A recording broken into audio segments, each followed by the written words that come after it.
Video 1 of the chapter electrochemistry. So electrochemistry, what I will do, I will take the most important part and I'll start my class. First thing is electrochemical cell. So this means electrical energy is converted into chemical energy. That is the cell that we use in our daily life for various purpose. So what happens, how electrical energy and that is chemical reaction takes place. Chemical reaction takes place and it produces current. Okay, that means chemical energy is converted into electrical energy.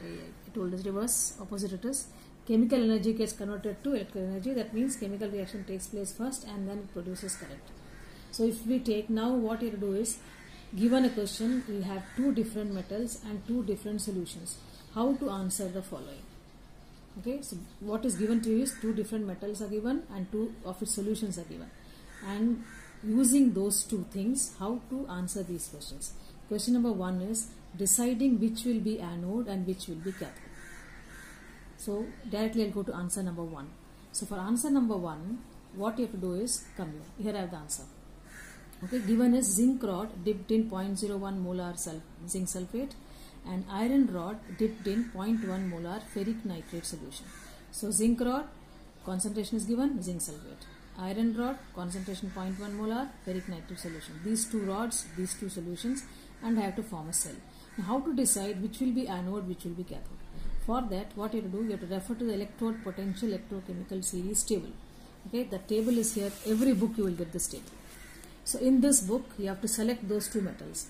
One is I have taken zinc, I have taken iron. So you will find that the entire table you will all find reduction potential only.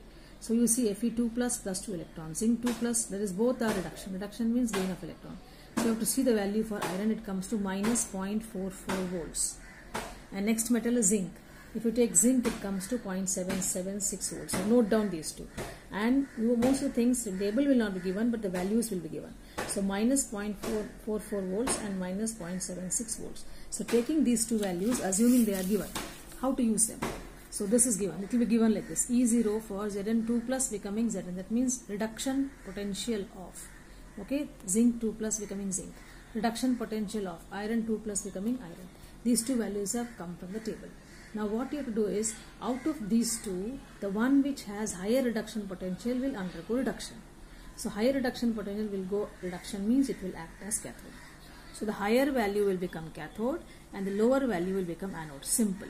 So of the two you see which is both are negative, so minus 44 is higher. So minus 44 will act as cathode because it can undergo reduction more easily than the other one. So this is cathode, this is anode. So question number 1 is done. Deciding which will be anode, which will be cathode. Now once you have done that, now question number B. Question B is cell representation. How to represent the cell? For this again come to answer B. I am coming here answer B. In class 11 I taught you a shortcut for this, ABC or LG. ABC or LG. A stands for anode, B stands for salt rich, C stands for cathode, O and R is oxidation reduction. L and G means, L means oxidation means loss of electron, reduction means gain of electron. So L loss, G gain. So keeping this in mind, you have to construct the cell. So what you have to do is, first is A stands for anode. Anode is my zinc. And at anode what happens? Oxidation. So here you will write like this. Zinc becoming Zn2 plus. That means zinc is my anode. Anode undergoes oxidation. So Z, oxidation means loss of electron. So Z line oblique Zn2 plus. Double line means salt rich.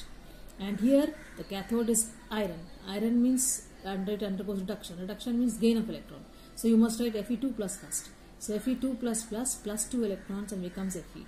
Concentration of zinc is given in the sum. This also is given in the sum. Both these data is given. So once you have decided anode cathode, the next step is how to represent the cell. Cell is ABC, A, B, C, anode, bridge, cathode. And then anode oxidation, Zn becomes Zn2 plus, cathode reduction, Fe2 plus becomes Fe, and then oxidation means loss of electron, reduction means gain of electron. Zn's concentration, always concentration will be given for ions only, not for the metal. So this solution's concentration you will write here, zinc sulfate, iron nitrate concentration you will write it here. So this is question number 2. The next is question number C.